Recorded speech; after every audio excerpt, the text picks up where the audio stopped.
Hoy vamos a meternos de lleno con una idea bastante audaz en la física de partículas, una que viene a desafiar cómo entendemos algo tan fundamental como la masa.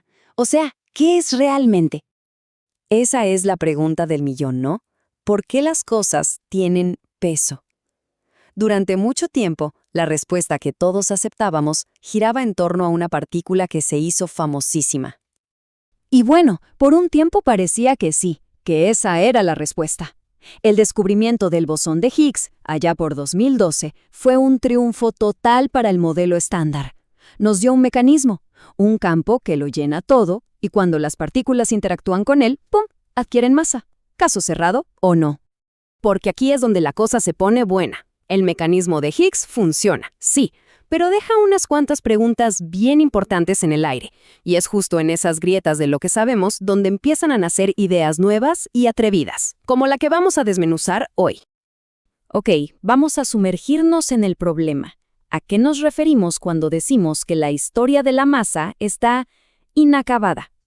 Miren, aquí está el detalle. El mecanismo de Higgs te dice el cómo.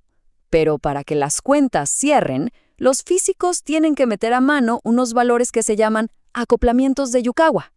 O sea, el modelo describe perfectamente cómo funciona el proceso, pero no te explica el por qué. No explica por qué el quark top es miles de veces más masivo que un electrón, por ejemplo. Es una descripción perfecta, pero no es una explicación de raíz. Y para intentar llenar ese vacío, entra en escena esta nueva idea, la hipótesis de dispersión de onda vibracional, o para hacerlo más corto, HDV, y propone una forma completamente distinta de ver de dónde viene la masa. El concepto central aquí es algo llamado accesibilidad funcional. Imaginen esto. Cada partícula es como una radio tratando de sintonizar su estación perfecta, una señal súper nítida. Según esta hipótesis, la masa no es algo que la partícula tiene por sí misma. No, la masa es como la estática, la interferencia en esa radio. Cuanta más estática, más le cuesta sintonizar y por lo tanto más masa tiene. Entonces, ¿cómo funcionaría esto? Es un proceso que podemos ver en 4 pasos. Primero, la teoría postula que hay un campo nuevo que lo inunda todo, el campo phi. Segundo, las partículas, en su naturaleza cuántica, siempre están intentando llegar a su estado más puro, su estado ideal. Tercero, el campo phi se mete en el medio, se opone y crea lo que la teoría llama resistencia vibracional. Y cuarto, esa resistencia es precisamente lo que nosotros medimos como masa. Una idea bastante elegante, la verdad. Bien, es inevitable.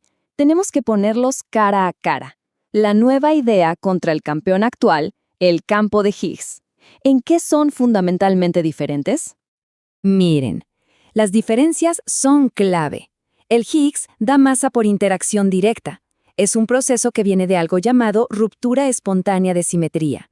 En cambio, la hipótesis vibracional habla de una resistencia dinámica. Pero la diferencia más grande es esta. El bosón de Higgs ya lo encontramos, es una realidad y es súper pesado. Esta nueva teoría predice una partícula totalmente distinta y muchísimo más ligera. Y esa predicción nos lleva a la parte más emocionante de toda esta propuesta, porque aquí es cuando dejamos de hablar de teoría y pasamos a algo que se puede ir a buscar a un laboratorio. Y esta es la prueba de fuego en la ciencia, ¿no? Una idea puede ser muy bonita, muy elegante, pero si no hace una predicción concreta que se pueda medir, algo que podamos demostrar si es correcto o incorrecto, se queda en el campo de la filosofía.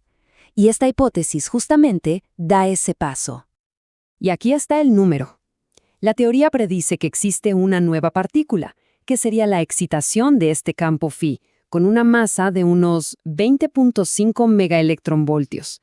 Para que nos hagamos una idea, eso es como 25 veces más ligero que un muón y casi 6.000 veces más ligero que el bosón de Higgs.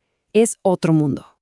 Y la predicción viene con todos los detalles. Sería una partícula sin carga eléctrica, neutra, con spin 0, lo que la define como un tipo de partícula fundamental.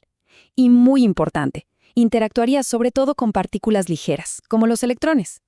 Esto es básicamente un mapa del tesoro para los físicos experimentales.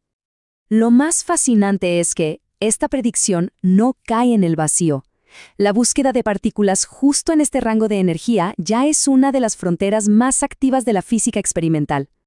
Esto no es ciencia ficción. Los físicos ya tienen la lupa puesta en este vecindario de energías. ¿Por qué? Bueno, en parte porque hay otras anomalías por ahí, cosas que no cuadran, como una medición rara en el comportamiento del muón. Y la existencia de una nueva partícula ligera podría ser justo lo que se necesita para explicar esos misterios. Y la búsqueda tiene nombres y apellidos. Experimentos de altísima precisión como NA64 en el CERN, Bellevue en Japón, PADME en Italia. Todos están diseñados justo para eso, para cazar partículas ligeras que interactúan muy débilmente.